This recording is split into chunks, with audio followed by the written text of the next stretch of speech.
Well, it has been quite a week in the world of UFO UAP reality, and I've not seen the Need to Know podcast so centered on the middle of a controversy since David Grush back in 2023. I opened last week's Need to Know by asking two questions just straight out of the box, saying, what is happening and what is really going on? And man, I got to tell you, I got that part right, but not the way I thought. First, a little background. Ross Coulthart and I have done 65 episodes of Need to Know now, since we started, I believe, in late 21. In the first 64 episodes, we would usually talk to each other a little bit at the beginning. We'd either have a text or an email or maybe a signal chat or maybe a phone call. Not much. We usually just kind of do it on the fly, but we sort of have a basic plan for what we're going to be talking about. That did not happen on number 65 last week. In that show, Ross told me three things in that show that I was completely unprepared to hear him say because we hadn't spoken about it, and they're pretty big things. Number one, he said he thinks the U.S. has had an anti-gravitics breakthrough maybe 40 or 50 years ago. Number two, he believes the drone flap that we've been living through is Chinese technology, and that it's so advanced they could ground our entire Air Force if they wanted to. And then there's number three, just when you thought he was probably throwing out enough controversy for a dozen episodes. We're about 50 minutes into this thing, and Ross says, and you know what? Well, I'm just going to play that for you. Tyler, our producer, Tyler, if you can throw that in right now, let's take a look at that. I'm going to leave you with one thought today, Bryce. I now know categorically that the Tic Tac is Lockheed Martin technology. Okay. The Tic Tac is Lockheed Martin technology. Why are we being lied to? Even seeing that now, I mean, I didn't exactly fall off my chair, but you can pretty well see I was a little shocked to be hearing that. And all I could really muster was, okay. And then when he says it again, and again, he uses the word categorically. And Ross, I can tell you this. First of all, he's a very good journalist and he's a good friend and a collaborator and all that. But he's a wordsmith and he uses words precisely. So if the man says categorically, he means that. So as you might imagine, I wasn't exactly prepared to take on that Lockheed Martin part of it in the final minutes of the podcast. I mean, it raised so many questions for me. And I do actually certainly hope that Ross and I will do an entire episode sometime when we can talk about all that, because I think there are a lot of questions should be followed. And Ross is big on journalistic rigor as I am, and I think we might want to do that. We didn't end up doing that because of a couple of things. He had an obligation to do his other podcast, Reality Check, over at News Nation, and he's also attending a symposium on consciousness in Barcelona. So what we've done here at Need to Know is we put together a panel. I'm calling it, I don't know, this came to me last night in the middle of a dream, but it's called the Need to Know SCIF. And instead of a secure, compartmented information facility, we have a Sunday chat with insiders and friends. It's Sunday, and we're going to be bringing some other people in. The first person we're going to be bringing in is Tyler Stevens, who you might know better on X as the Astral. We're bringing in Jason Guillemette, who is the host of UAP Studies podcast. And we're bringing in Ryan Robbins, who does Post-Disclosure World on YouTube. But first, let me start with Tyler Stevens. Tyler, why don't you drop yourself in here? Nice to see you there.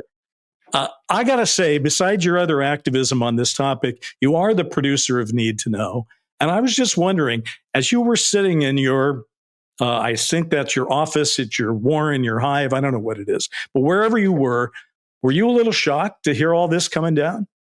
Yeah, definitely. So spicy takes afterwards in the episode. And one of the best parts about being the producers Need to Know is getting to hear those conversations before they happen and then seeing kind of the community get buzz and then the reaction that they have.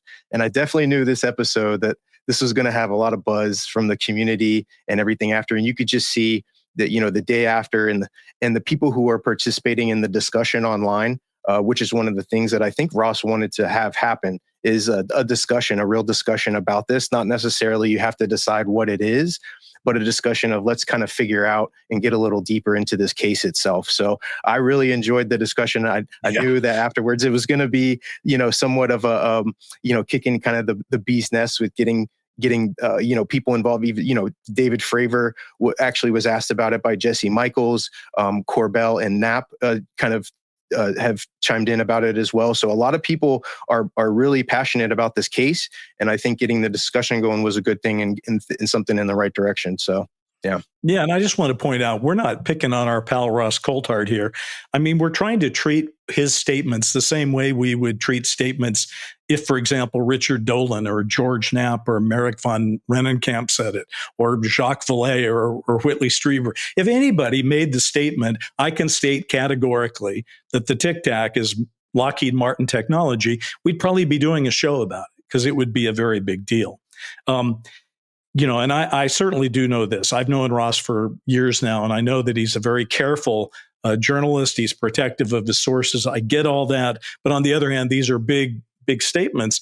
And like you said, it sounds like we've got a lot of people talking about it out in X verse and around. Now, you also, I think didn't you do some kind of thing on X where you had people, what do they call those things? And what did you do? Spaces. Yeah, well, yes. There have been quite a number of spaces that have talked about the topic, and it's a good discussion to have for people to just bring their perspectives on their thoughts. Some people have background into the case, have worked on it thoroughly. So, you've got researchers, UFO historians that will come in and weigh on the case, and then experiencers, people who have seen Tic Tacs, and very recently and have dealt with those. You look at Skywatcher. Skywatcher had a show where they categorize a whole, fleet of Tic Tacs. So they're happening, commonly enough to where people are paying attention to where it's not just this one case. So there's a lot of discussion happening in the community, and the spaces I think are the best place to do it.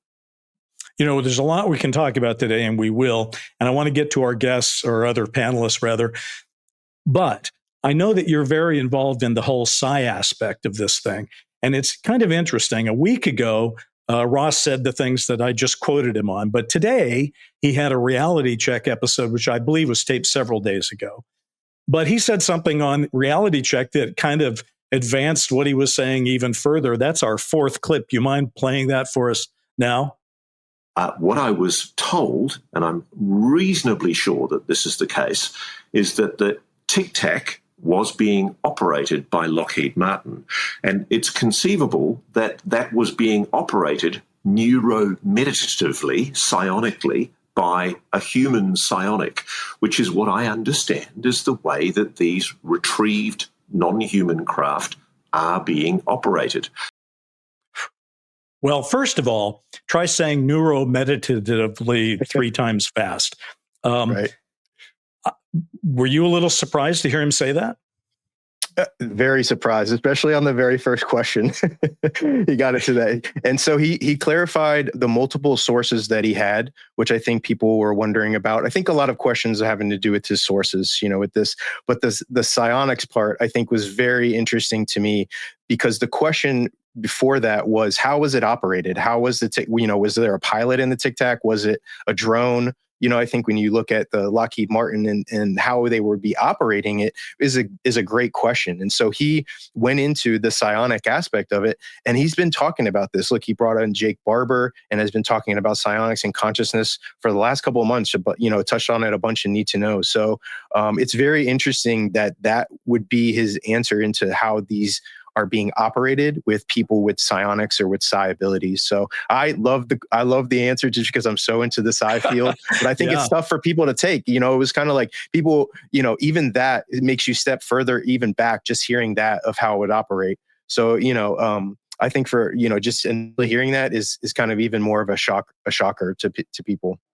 Well, my pal Ross has got kind of a slow roll going out here. I mean, first he rolled out the Lockheed Martin, then a week later, the psionics thing. The other thing he did that was interesting, and then we will get to our panel. When I was so sort of rocked back, and you remember this, you were sitting in your studio, and I said, wait, hold it. Who's telling you this? Where are you getting this? And at the time, I felt a little bit dissed by it because he kind of went, Bryce, I can't tell you that. And I went, okay, well, you're not going to tell me that. It's a source, whatever. But this latest episode of Reality Check, he did get more specific. He said it was multiple sources. And he felt very strong about it. He didn't say where they were, but obviously they must have something to do with the, I suppose, the private enterprise, private aerospace aspect of this whole thing. So the story is obviously going to be coming out more and more from Russ. Okay, let's get into it. We've got two guests and panelists that we want to bring in for our first skiff here. And they are, as I said, Jason Gilmet of the UAP Studies podcast and Ryan Robbins of the Post Disclosure World YouTube channel. Gentlemen, welcome to both of you. Thanks for joining us. Thank you. Pleasure to be here. Jason, I just want to, we met for the first time at Contact in the Desert last month, and I really enjoyed that. That's why I'm glad to see you here. How did you first hear about this Tic Tac being Lockheed Martin, and what was your first reaction? Well, surprised to tell you the truth, because if it's Lockheed Martin, they're playing around war games near military ships, and they're not disclosing that they are. And if you remember the, Nimitz incidents, they were spotting these things for days, hanging around for like 10, 14 hours in the spot, and multiple of them. So it's not just one Tic Tac. If they have multiple, that means multiple psionics, or are they controlled through remote control, like you mentioned, Bryce? It raises questions about, it's not just one, but it's multiple Tic Tacs. Or are they all only being operated within the United States, or are they being seen, worldwide? When I was a kid in 1994, we had our close encounter. It was what we called back then a cigar shape, but technically a Tic Tac. And there's no way Lockheed Martin was operating a Tic Tac in 1994 in Cadillac, Quebec.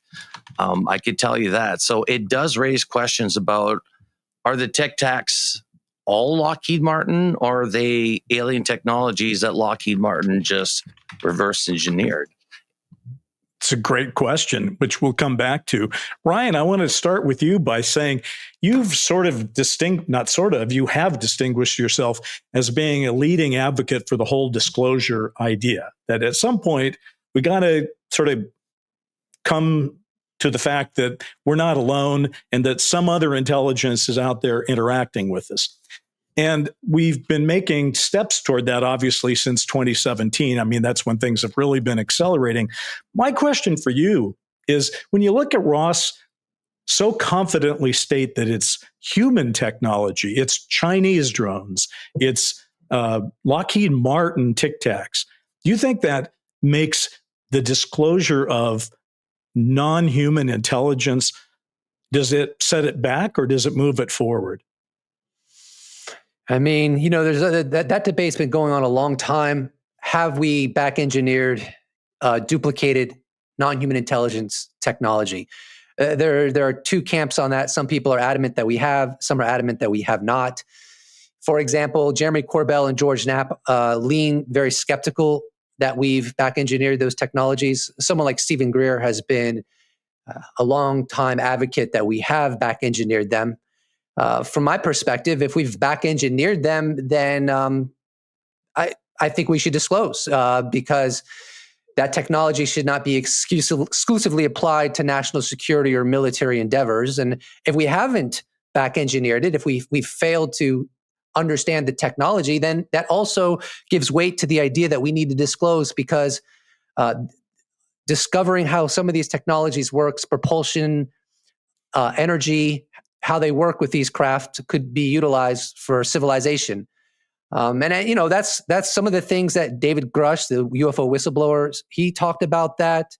Matthew Brown has talked about that. I mean, this is a common theme with whistleblowers is, why are we not involving this technology to apply to civilization as a whole, and it being just squirreled away for military interests?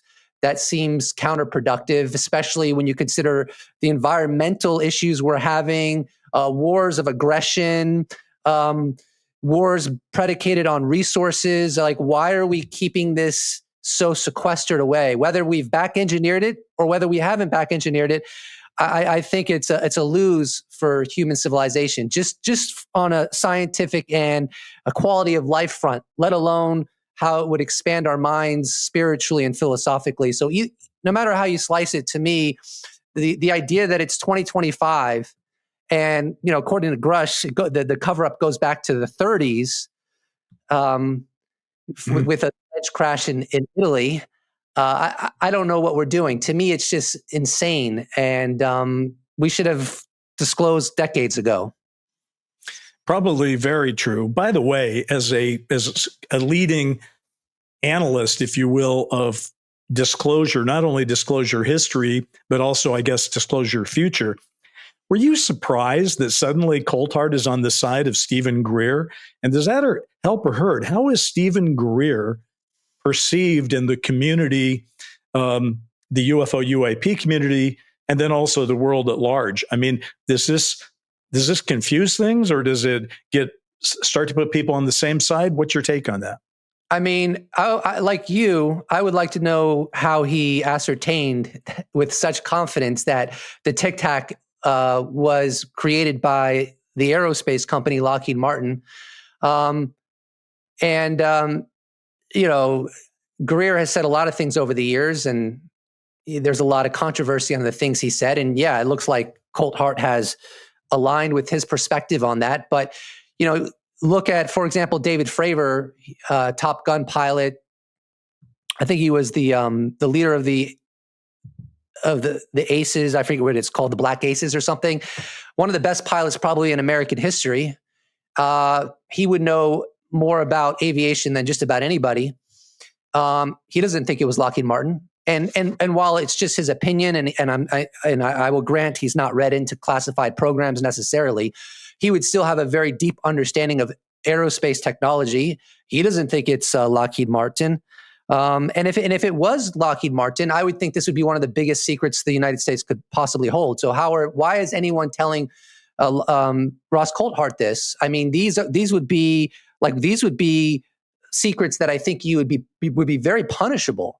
The last thing you would want, and I'm not a national security expert, so this is just my layman's perspective, but the last thing you would want would be for an adversary to learn that you've attained this level of technology, because then they're like, oh, you have that technology? Well, great. Now we have to brainstorm and figure out how to counter that technology. You don't want them to brainstorm and attempt to counter that technology. You want them to be in the dark so that if there's ever a conflict, it's like a deer in the headlights. So like, what is this? Instead of, oh, we discovered you have this. 20 years later, there's a conflict with an adversary, and we've been working on figuring out how to counter that technology. We've sent spies into your country trying to get as much information as you can. I mean, look at Area 51. I think Area 51 is a great example. There's signs on Area 51 that says, we have the right to use lethal force if you cross this line. Well, why is that? It's because they don't want espionage. They don't want China. They don't want Russia. They don't want North Korea. They don't want anyone to know how far the United States has evolved technologically, because once it's the same reason why satellite imagery and satellite technology is so classified. If you are spying on Iran, you're spying on China, you're spying on Russia using satellite technology, the last thing you want them to know is the extent to which you can see what they're doing. They don't know what you can see. They don't know how to camouflage. They don't know how to counter your eavesdropping, your photography. So like, just from a strategic standpoint, I don't know why anyone would tell Ross Coulthart that they were produced by Lockheed Martin. But then you always have to factor in disinformation, right? That's a part of the equation when it comes to UFOs. So I mean, I'm not saying Ross Coulthart was given disinformation. I don't know, but it's something that we should be open to, at least. Maybe to muddy the waters, just say, oh, it's coming from Lockheed Martin, when in reality, potentially, it was not coming from Lockheed Martin, and it's coming from an unknown source. He put that on the table today. Yeah. He put that on the table. By the way, it could be. Yeah. Certainly, Ross is well experienced at trying to sort the bullshit of disinformation. And yet he seems very clear on that. Thank you. And by the way, for those of you who are listening rather than watching, if you're watching, that was Ryan Robbins. If you're listening, now you know that too. Jason Gilmet, I want to bring you in, but first, back in. But first, I want to play the clip where Ross is talking about the Chinese drones. I think that's our third clip, Tyler. Yep. The suggestion that is being put to me is that the Chinese have indeed made a huge advance in electrogravitic technology, and it's taken us by surprise, and that the United States has been caught asleep at the wheel. It was complacently, hubristically thinking that it was way ahead of its foreign adversaries.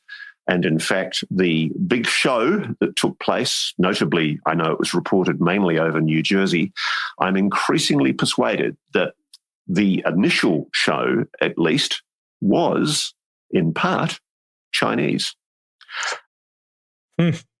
Okay, Jason. I was a little shocked to hear that, but I was willing to sort of integrate that more into my worldview before he laid the tic tac on us. And here's why. And I'd like your comment on it. He's basically saying here the Chinese have this incredible technology, that they were behind the drones. And although it's not in that clip, he does later say that they have such good drone technology that they could basically reduce the U.S. Air Force to not getting its planes off the ground in an attack situation, which is an extraordinary thing to say.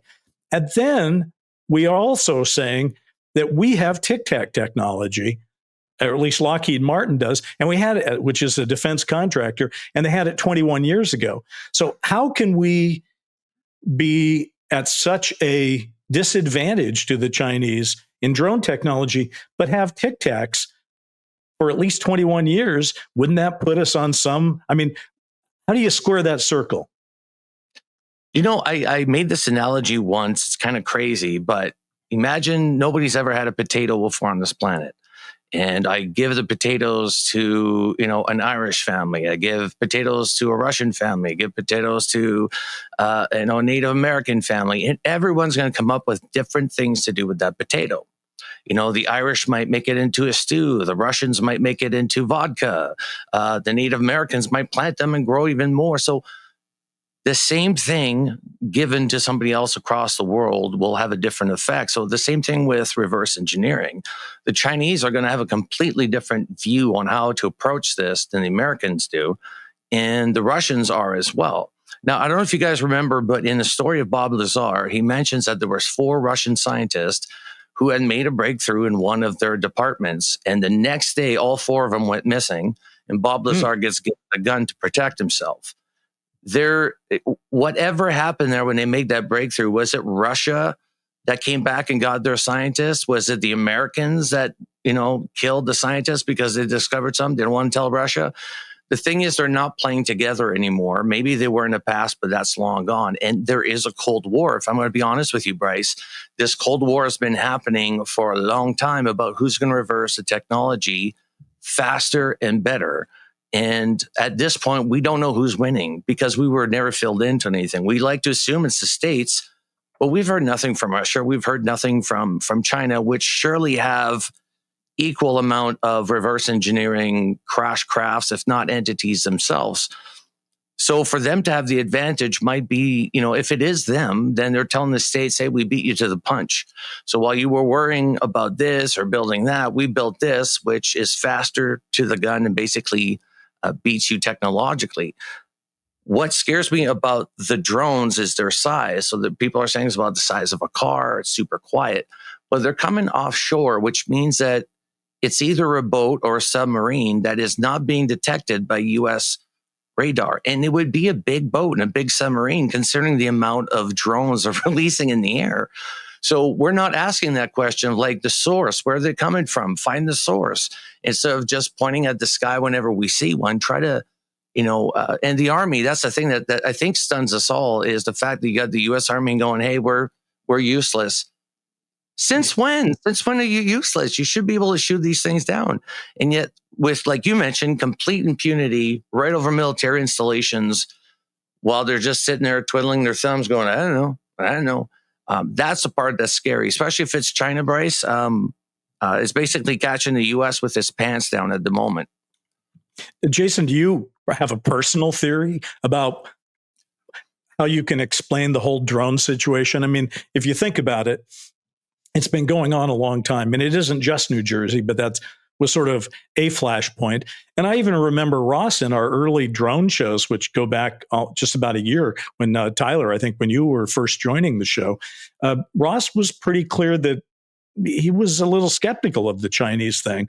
So I think he's had new information that it causes him to think differently.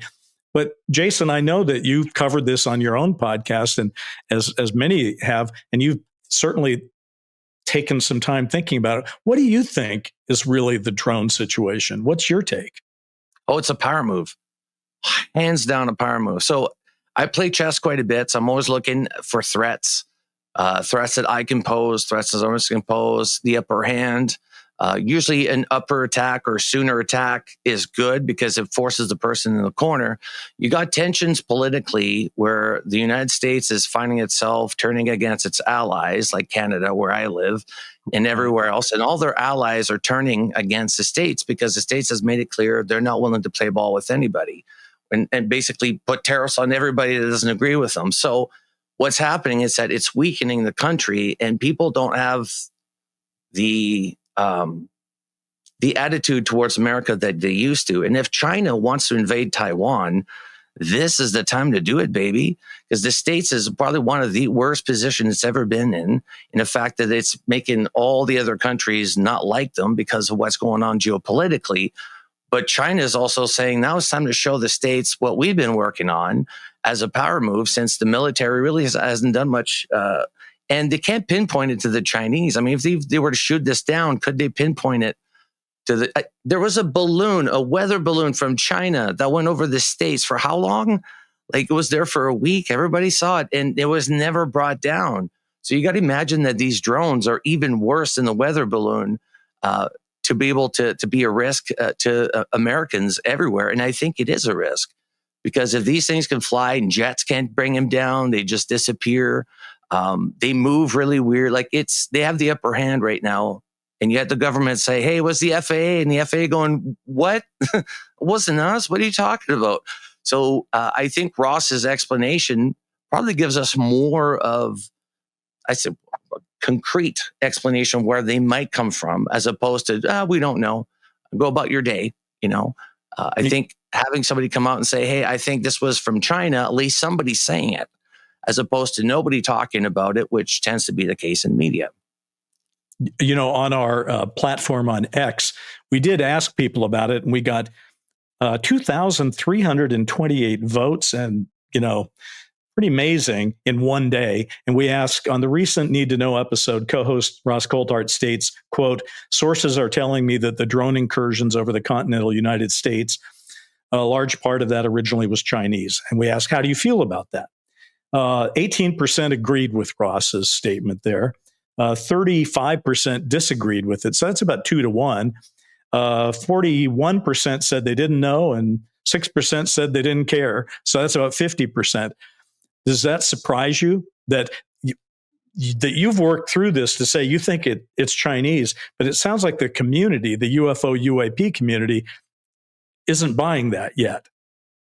Yeah, but I'm going to say this, honestly, we could all compare this in this field, that what we're dealing with is kind of like the Epstein thing, right? So if the Epstein files are way less classified than the UAP issue is, and yet we can't get a single name from that Epstein. There only is one person from the Epstein group that's doing prison, and it's a woman, Maxime, whatever her name is, Giselle, right. Maxime, whatever. She's the only one serving. You got all these other thousands of names that are not doing anything, and they're protected. And then we say, well, we never said there was any names in the files. We just said we had the files on our desk. It's sad to see the excuses that they give us. I mean, they treat us like we're 5-year-olds. Like, oh yeah, I guess they're right. I guess there wasn't any files. So if we're having such a hard time with the Epstein, how much less are we going to have with the UAP issues and the global implication? Because it's not just that the United States has been reverse engineering, but that their adversaries have been reverse engineering.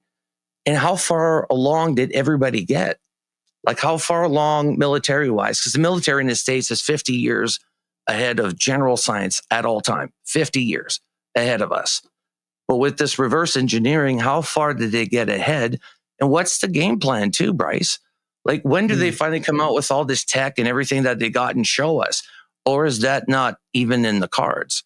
Because then that creates tiers of like needs to know, which will be the rich. The ultra rich get access to this technology, and there's a great divide, not only for the rich or poor, but this is a global problem. And I think this is the problem with disclosures. Not only is it going to set boundaries amongst us, already more division than we already have in this planet, but it's going to be a pay-to-play exclusive party where it's only billionaires and rich tech companies that get access to that. Meanwhile, the poor people, get even further down the line. You're never going to get access to this. So I think China pulling, military-wise, saying, hey, we can fly over your country at any point in time, any military installation at any time, and there's nothing you can do. So when we attack Taiwan, you sit pretty, right? If I'm a chess player, that's my tactic. And even we're talking about Ross, if Ross is compromised and if they got to Ross right now is the queen on the board, and I will target that queen and make sure I eliminate it off the board as fast as I can. These gatekeepers, they haven't changed their tactic. They haven't changed the way they practice. They just changed their tactics, right? If you can't eliminate somebody off the board, you feed them bad information until their reputation goes off. And that's happened before in our community. You mentioned Stephen Greer. I think Stephen Greer is one of those people that had a good start, but drank his own Kool-Aid and just went off the charts. People are weird to see that about Ross. Well, okay, thanks, Jason. Ryan Robbins, let me bring you back in on that. It's interesting because you spent so much time thinking about disclosure. I think that's why we first bonded, because we've spent a lot of time just pondering this whole disclosure issue. And honestly, I find this whole turn that suddenly disclosure means disclosure of our own tech as a primary thing, as opposed to non-human intelligence being the leading thing, to be a little disconcerting to me. I'm still trying to wrap my brain around that switch. As you think about what disclosure even means, how do we deal with non-human intelligence is the thing that people actually probably should understand, and yet we're telling them right now, a lot of people are still going to hear what Ross said and go, oh, I got it. Like, I've already gotten emails, Ryan, where a friend has said, hey, man, I'm sorry you've wasted your time. I just read how it turns out that the Wall Street Journal says it was all disinformation, and your own buddy Coulthard says it's all U.S. technology. Sorry you wasted your time, right? And I find that to be very shocking. So I just wonder what your prognostications are on that topic. Well, I think the idea that it's all human technology is pretty silly. The history of UFOs goes back, the modern history goes back 70, 80 years. You have commonality of reports all over the world, including abductions. So, how do you square abductions if it's all Lockheed Martin or Boeing? And the abduction accounts are very similar across the board. There are similar looking creatures that are reported, similar experiences. Something that you hear a lot is like the entities have wands that people see right before it knocks them out, presumably using some kind of exotic technology. You hear about how these entities hover. Not necessarily walk, and you hear that across different people who've never met each other and not necessarily aware of the lore, particularly if you go back many decades when it wasn't really discussed very much. I mean, it's kind of like near-death experiences, right? It's the same kind of concept. You hear the same kind of experiences across the board. That's why I don't think it's delusion. I don't think it's LARPing. Yeah, there might be delusion and LARPing within that, within some people or coming from some people, but I don't think it's everybody. And the big story is that it is non-human intelligence. I mean, look, I'm well known for saying I could be wrong. I never want to be certain. So let me preface with saying, okay, maybe my analysis is just off, and someone like Mick West sees something that I don't. But I'm 95% confident that we are dealing with non-human intelligence. These stories go back, like with Robert Hastings. He's like he is the premier expert on nuclear incursions. This goes back to the 60s and 50s. Stories of the nukes being turned off, stories of them being turned on, and these are the people that they interviewed are some of the most psychologically healthy people. Probably, I would imagine the military took great lengths to ensure that those responsible for guarding nukes, for operating nukes, are people that are not prone to fantasy, and yet you see huge numbers of people involved in these military nuclear installation ICBM bases having stories, and then you also you have stories of craft in the water tailing nuclear powered submarines. The idea that, well, sorry guys, this is just all human technology, just doesn't add up. It's an insult, I think, to our intelligence. And people seeing the same kind of craft over and over again, whether it's flying saucers or triangular shaped craft or cigar shaped craft. You have phenomena like missing time that people experience over and over again, where something caused them to have a loss of awareness of how much time goes by. I just don't believe that Lockheed Martin and Boeing is behind all this. And I think it's very likely that we're dealing with non-human intelligence. And I think, yeah, I mean, the technology is a big story too. I don't know if the technology is bigger story or is it the non-human intelligence that's a bigger story. The technology could literally, I mean, at least in theory, could save our world from destruction. But then if we're dealing with non-human intelligence, I mean, that completely changes our whole perspective of reality. I don't know. I don't know what to make of it. I just think it's sad that, I mean, it seems impossible, right? How could a small group of people, not only in the United States, but in other countries, how could a cover-up of this magnitude persist for decades and decades, where only a small group of people are read into it and everyone else is left in the dark? Which is why I'm sympathetic to skeptics who just don't think that's possible, because it does seem crazy. It does seem insane, which is why I think that the cover-up is a manipulation. I think these non-human intelligences are using technologies that allow them to game plan the way that they are.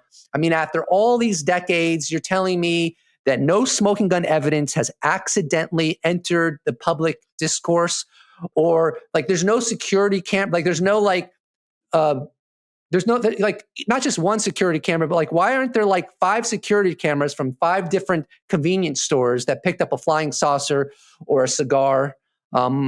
Why has there been no mass sightings with people taking photographs and getting good photographs? I mean, some people will think, well, it's the technology, and the technology is hard to get evidence of because the propulsion system makes it difficult for photography to get a clear picture and all that. But there might be some truth to that, and there probably is. But it seems obvious to me that these intelligences are intentionally controlling how the evidence filters into society. They've kind of created this like fine tuning where they've presented themselves as obvious enough so that everyone who does the research can easily perceive it's highly plausible at the minimum that we're being engaged by non-human intelligence. But they've also curtailed how much evidence gets into the public arena by ensuring that after all these decades, not even by a sheer coincidence, happenstance, misstep, accident, we've never gotten smoking gun evidence. And I think what this reveals is we're dealing with something incredibly intelligent and way beyond our technology. But at the same time, what complicates it even further is allegedly militaries and intelligence agencies do get the smoking gun evidence. Like they're getting it. Now people will say, oh, it's because they have better sensor systems and they have military craft and boats and satellites all over the world. But like a question I think even Elon Musk has asked. Elon Musk said something like this. He said, if they're here, they're very subtle, which is kind of true. They are subtle in that sense. And I think he even asked, like, I don't know the number, but there's so many privately owned satellites like scattered all throughout the space, near Earth orbit, far Earth orbit. I'm a layman, but we know that there are like immense amounts of private satellites. Why hasn't a private satellite ever just gotten like a perfect photograph of a flying saucer or a perfect video of a Tic Tac? Like this fine tuning appears to be very intentional, and that's why we're all here today, because of the way the phenomena engages humanity.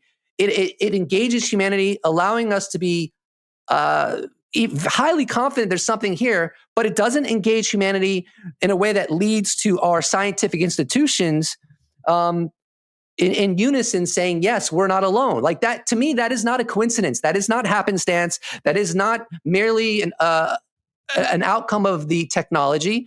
As I think Whitley Strieber has said in the past, they are the architects of the secrecy.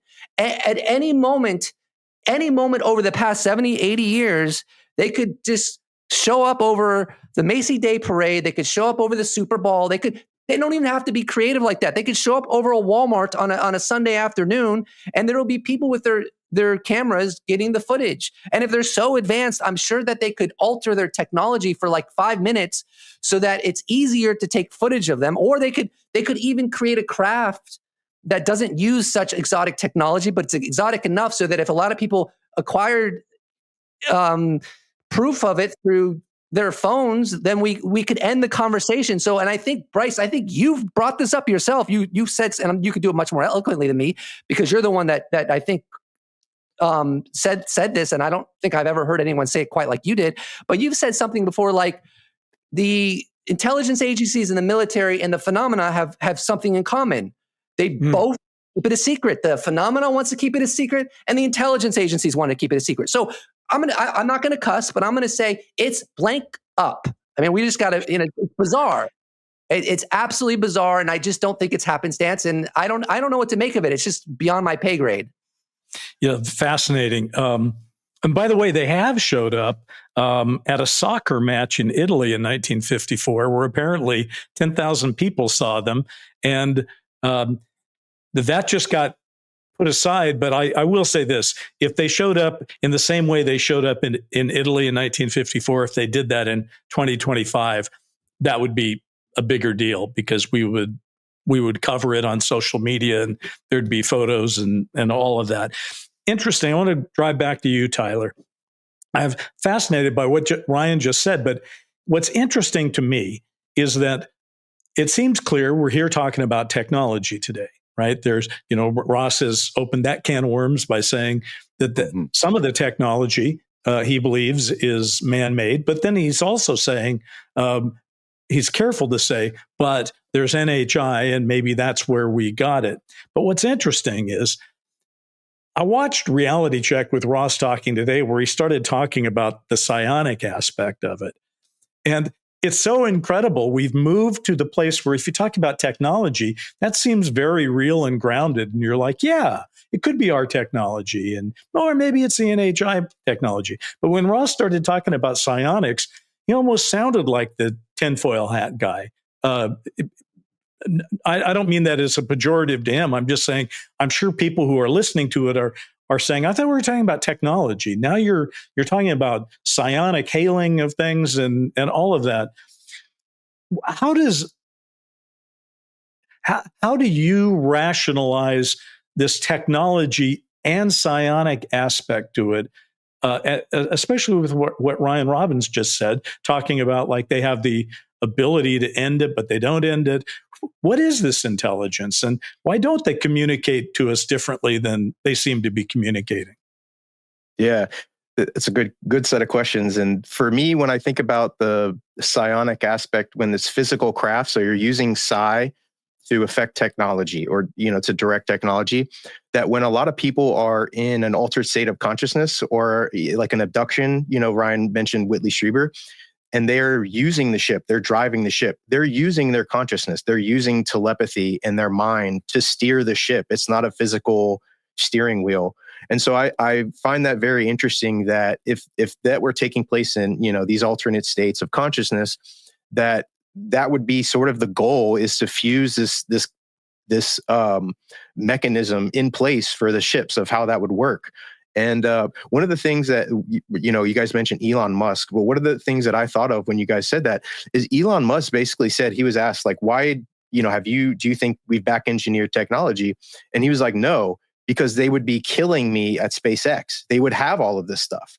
And so I find it interesting that if you ask Elon Musk about it, he would probably say, no, the Tic Tac, it has to be alien, because if Lockheed had this technology, 20 years ago, SpaceX wouldn't exist. They would have overtaken the whole game. And another thing that I think about with non-human intelligence, because they're like, oh, a lot of people have talked about in spaces and asked the question, well, why haven't we used it in like war, or why haven't we seen the active use of technology? And I would say, what makes you think that we figured it out? That we know how to use it. And so this could have been an event where we're trying, Lockheed could have been to try to figure out this psionic aspect. And then all of a sudden it's like 100 miles in this direction. Then it's like jumping places. So it's not working right. And it could have been a very well case where we could have been testing it and just kind of like invaded, this fleet that we're around. So a lot of it, I just think of the application of consciousness when it comes to experiencers has a lot to do with this psionic aspect of like controlling the craft with your mind. So that's where I go to.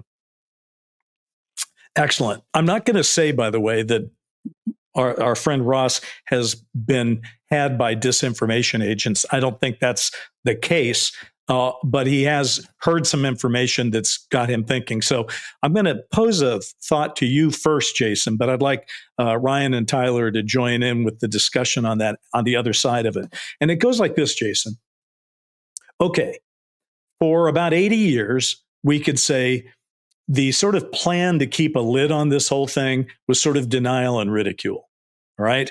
That the big secret back then was non-human intelligence, not psionics or any of that. Just there's somebody here who's not us. And that could go back possibly to the Italian crash of 33, maybe Roswell, maybe something else. But that the secret that was being kept was non-human intelligence. And so over time, denial and ridicule became the way to do that. Now, in 2017, I've heard this, a couple of people have contacted me since the last week's show came out, and they pointed out, okay, but in 2017, the game got changed a little bit with the New York Times article, and particularly with the preliminary report on UAP, where it was widely accepted and stated by our own government that these things are real.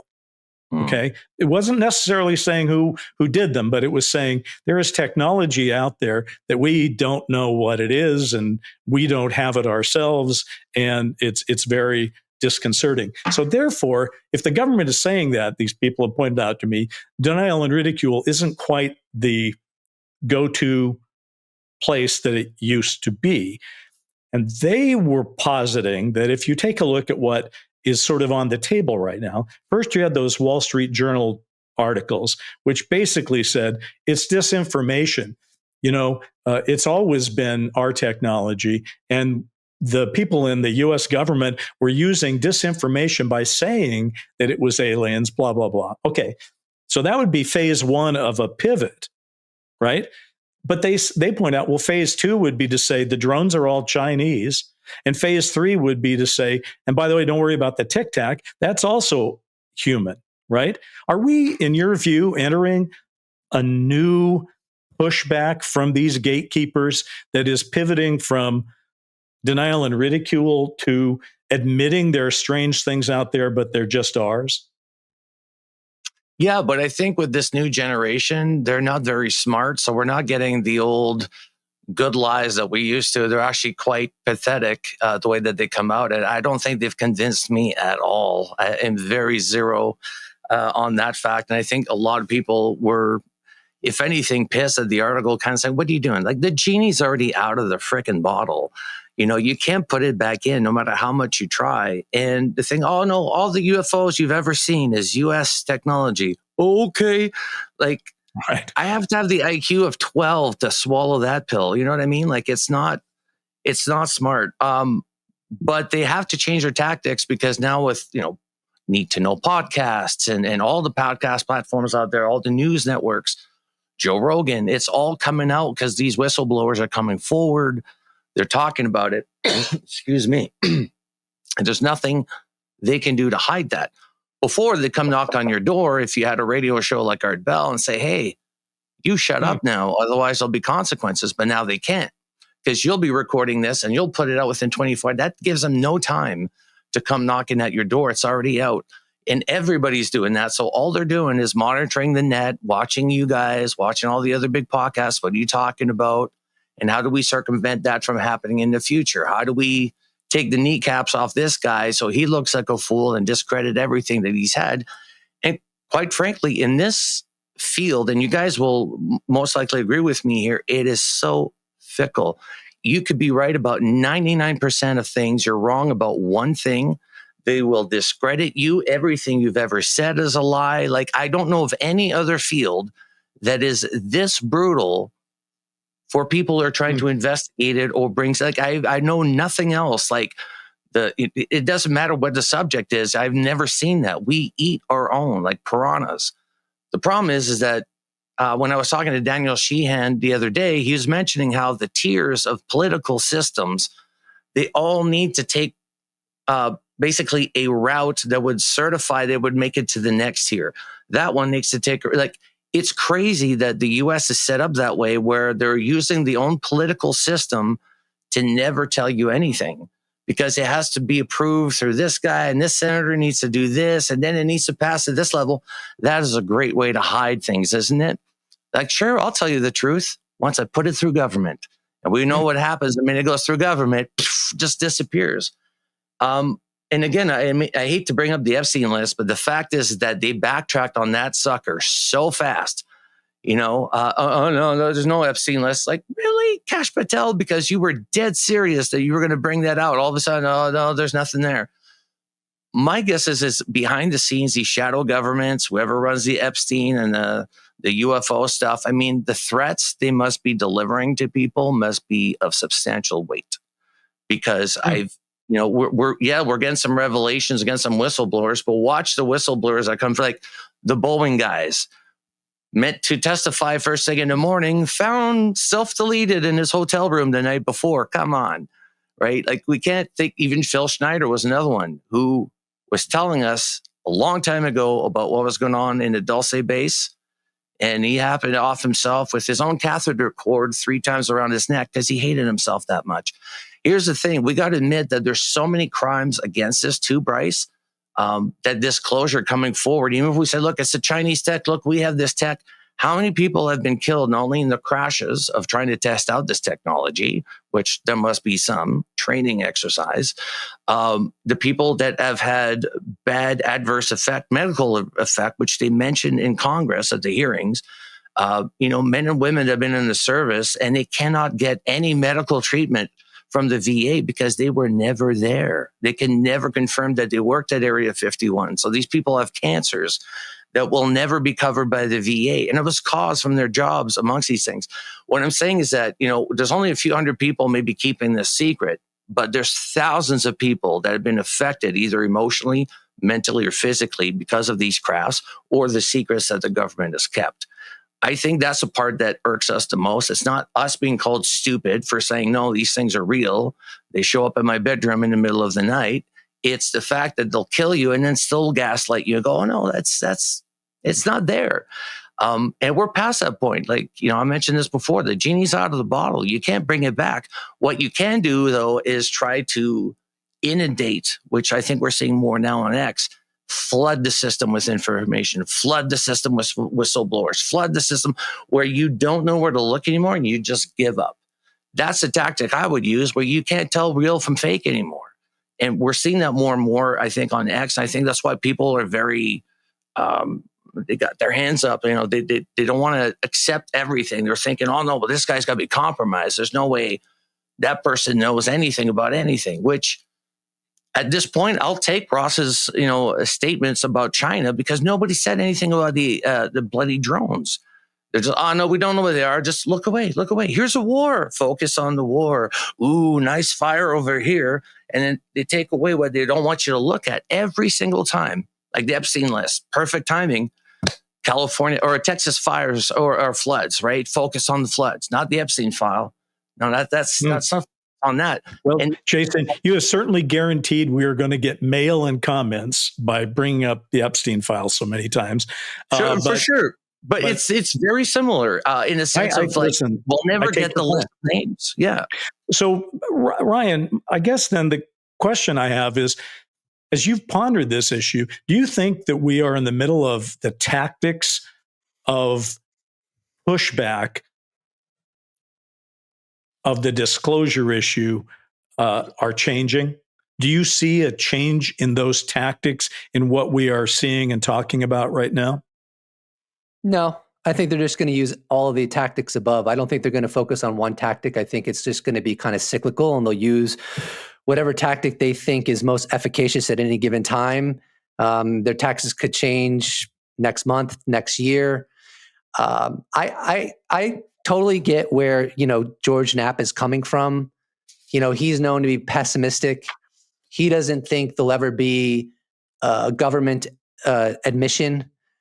And I've grown more sympathetic to that idea, just because self-preservation is such a powerful psychological force.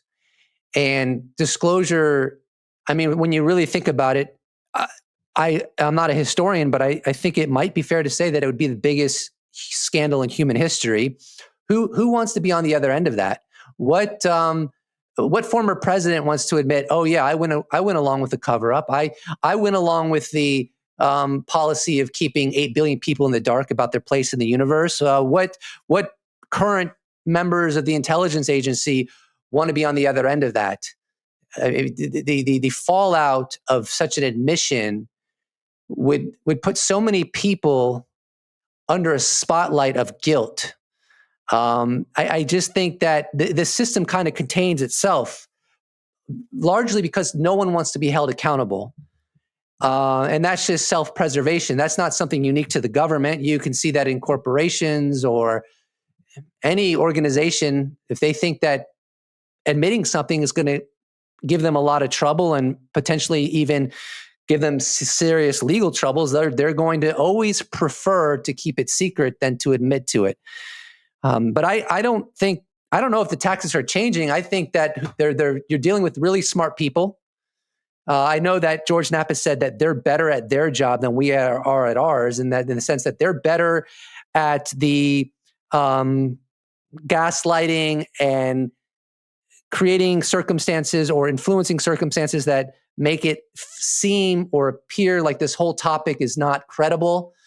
They're not like, they're not taking their foot off the gas. They're not ever going to give us any wins.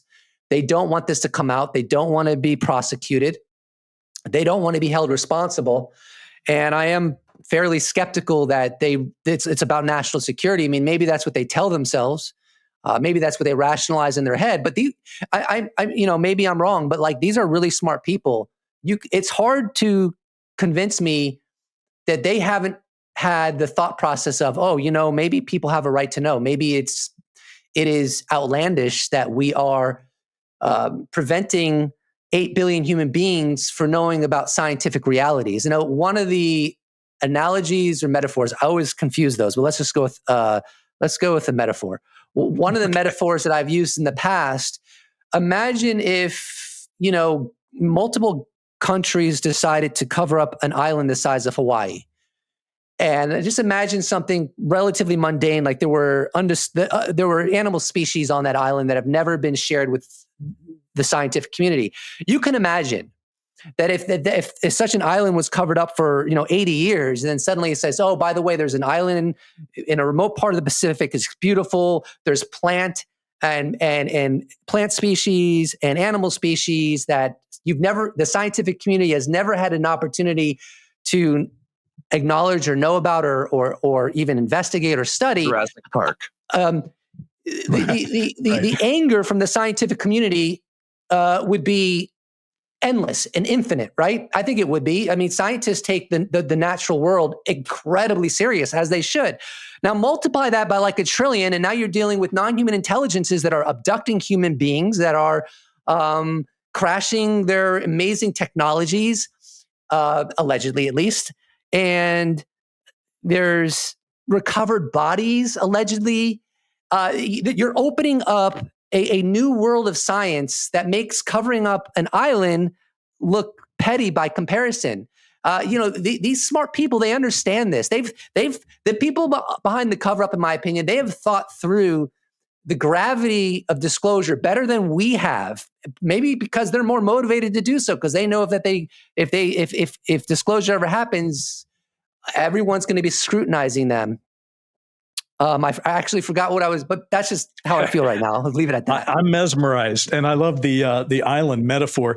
Listen, as we round the corner to the finish here, I'm going to put aside disclosure talk or even Epstein file talk or any other talk and drive us back to the Nimitz incident and ask us all to sort of comment on that area, because that's what's raised most obviously by Ross Coulthart's comments about the Tic Tac is Lockheed Martin technology. And I was looking at Ross's book last night. Tyler, this one's for you.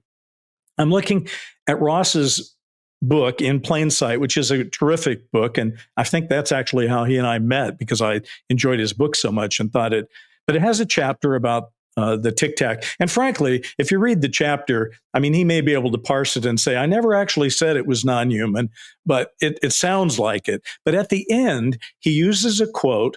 It's from April 2019 of another Tyler Rogoway, writing in the war zone on the drive. And this is the quote from that Tyler. And it's an astonishing quote. It ends Ross's chapter. He says, "The main revelation is that technology exists that is capable of flying maneuvers that shatter our perceptions of propulsion, flight controls, material science, and even physics. Let me underline that again for you," he says.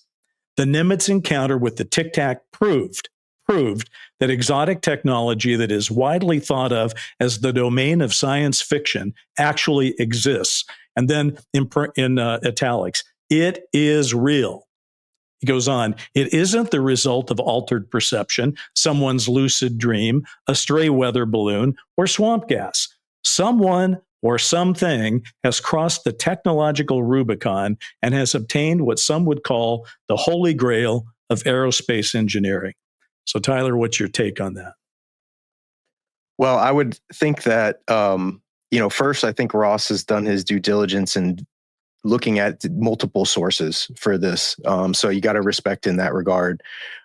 In terms of the case itself, in just touching on what you were previously talking about, I'm looking at this as sharpening where our direction needs to go.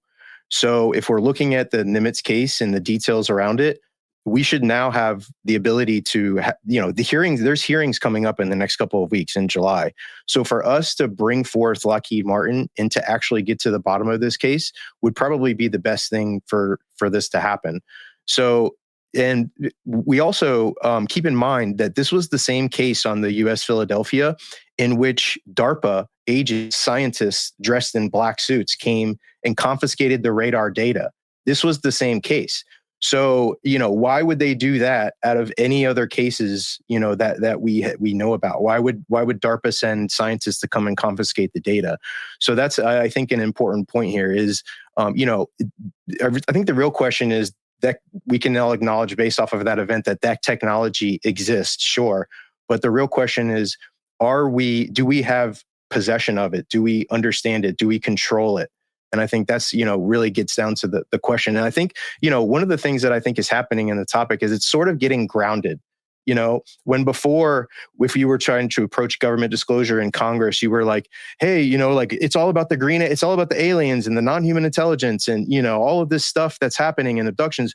When I think what's really kind of happened since 2017 is this like threat narrative approach to where we don't have control over our skies. It's not necessarily aliens are coming down and flying around, but we don't have control over our skies. And that's kind of one of the surprising things in our episode, Bryce, of what Ross kept driving home was that, look, China, it may not be China. It may not be non-human intelligence. It may be us. It may be all three.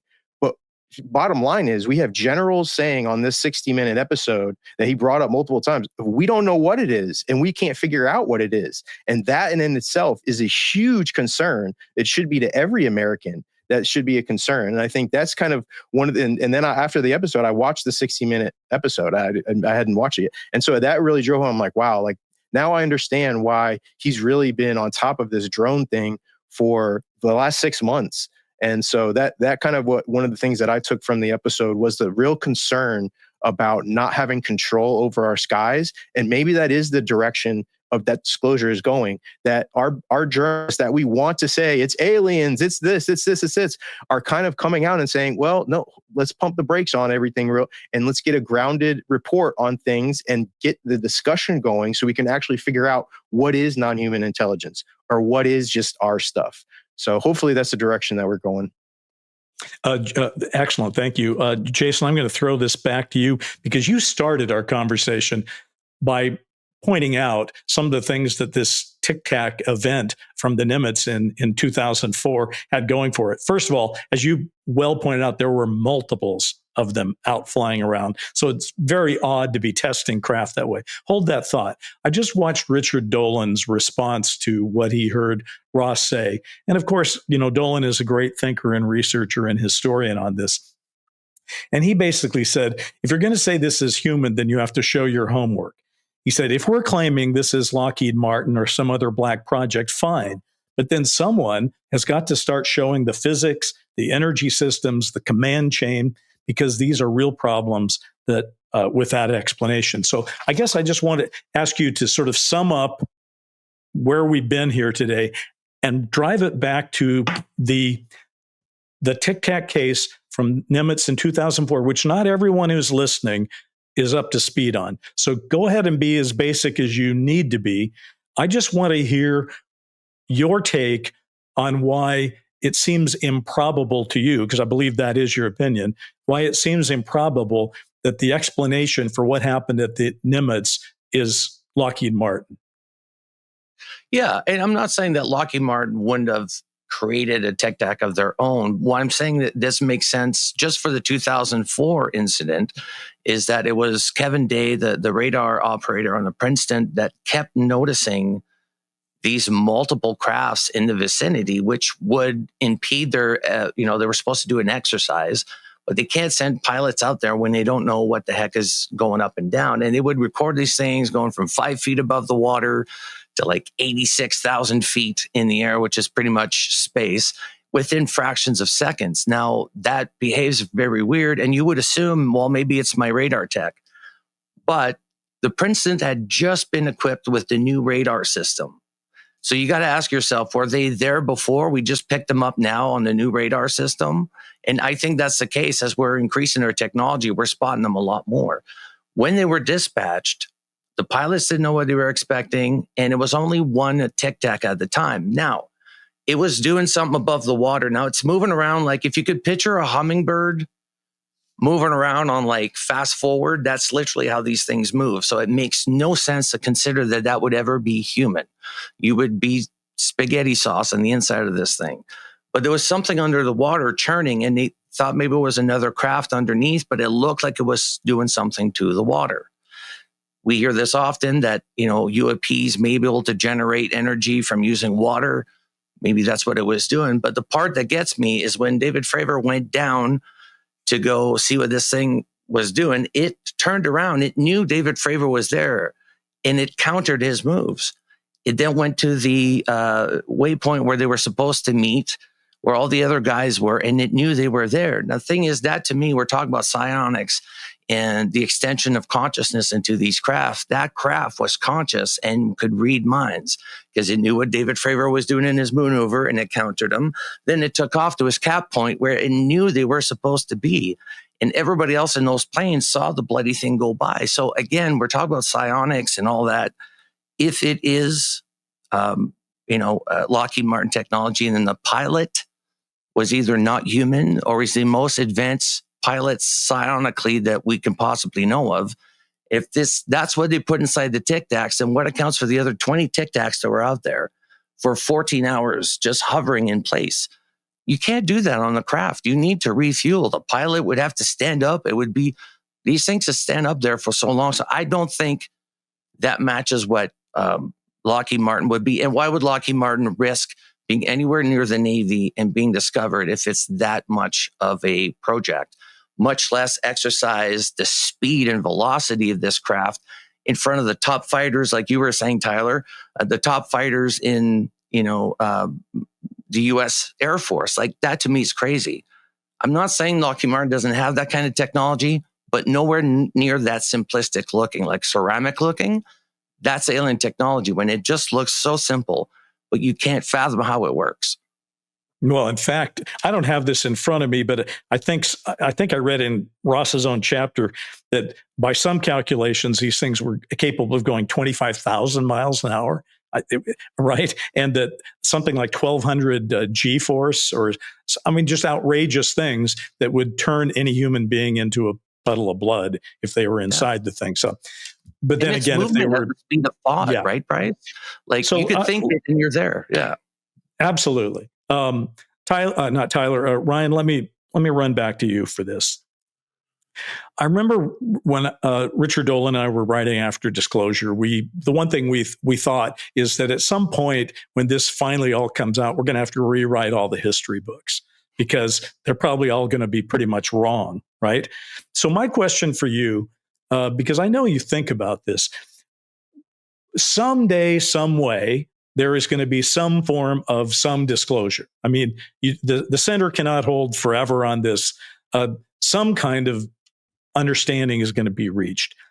After that happens, when they are sort of re-examining the history books, in your opinion, how do you think the Nimitz case will be treated, and what do you think the lessons of the Nimitz case and the Tic Tac will be in the grand vision of how we came to understand that we're not alone? Yeah, I think they'll perceive the Tic Tac in the USS Nimitz UFO event series of 2004 to be instrumental in the unraveling of the cover-up. Just want to circle back a little bit quickly to what you were discussing earlier. I just want to chime in on that real quickly.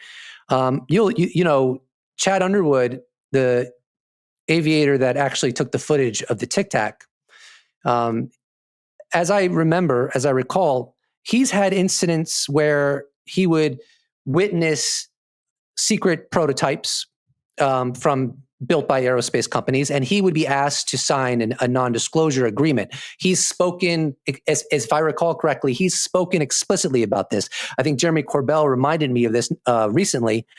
But you don't see that. None of the aviators that witnessed the Tic Tac, as far as I know, were asked to sign NDAs.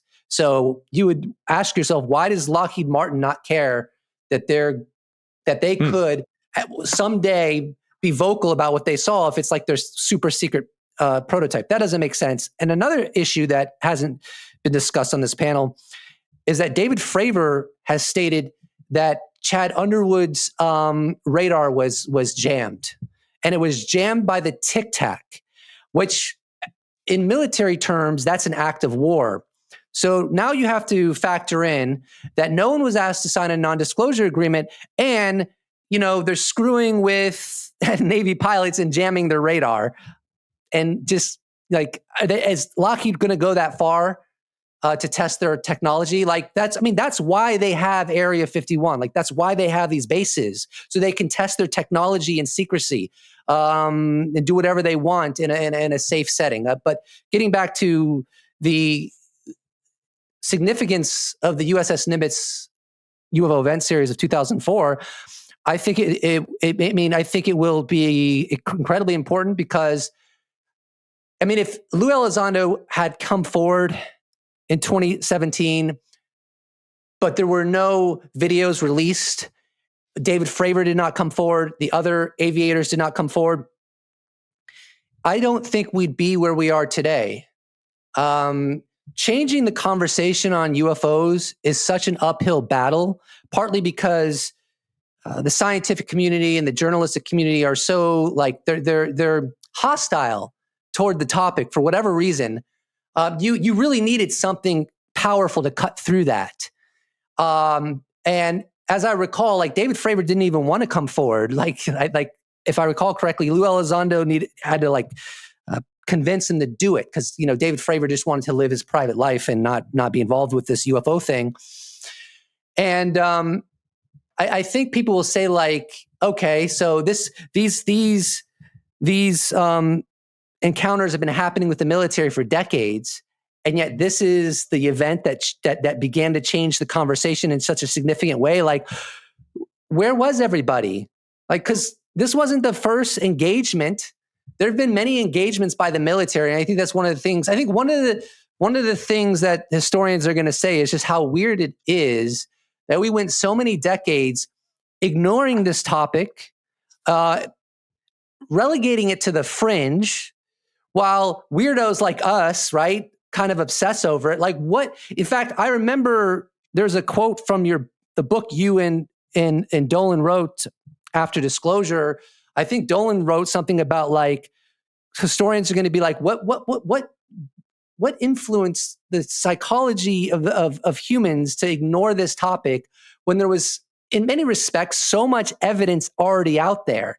I mean, the Nimitz event is not like it was the first encounter that happened in 70, 80 years. It's like it's piling on innumerable encounters. All you have to do is watch James Fox's film, The Phenomenon.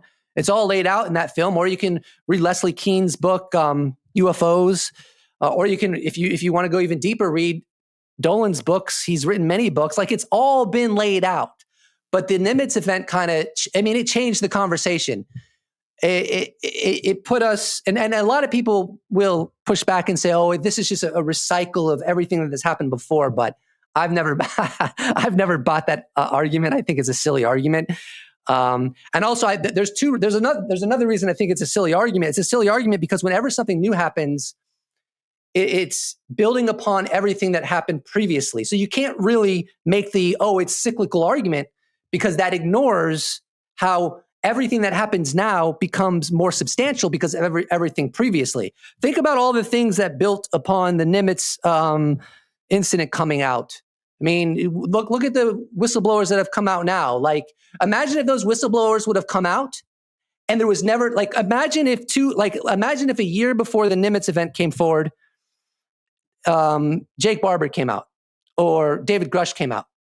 People would be like, who is this nut job? Right. And the media would just be like, look at this, or they would just ignore it. But the Nimitz event coming forward gave it a gravitas, it gave it credibility, so that subsequently, even years down the line, the media cannot, in good faith, ignore these whistleblowers because we've built credibility that I think was renewed credibility based upon the Nimitz event. I mean, you've got these F-18 pilots and these radar operators. I mean, it's just like an explosion. Like, it's not just one person. It's people who are responsible for different aspects of the battleship arrangement, the radar operators, helicopter operators, pilots, aviators. And so it's like, I do think historians will look at it and say that society was so resistant to acknowledging and giving credence to this topic that you needed something of this gravity. And that's how I think they're going to look back on it. Good statement. All right, we're going to wrap it up, but we're going to wrap it up by telling you about I told you about the Chinese drone poll, but the poll that we did about the Nimitz, or rather the Tic Tac, we quoted Ross, which was, I now know categorically that the Tic Tac is Lockheed Martin technology. And we asked people, we gave them these options: agree or disagree or don't know. I'm not going to say don't care to this crowd. Of course we care.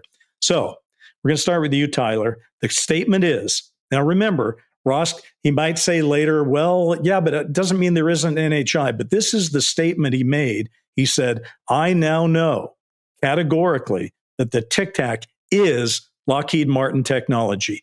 Do you agree, disagree, or don't know?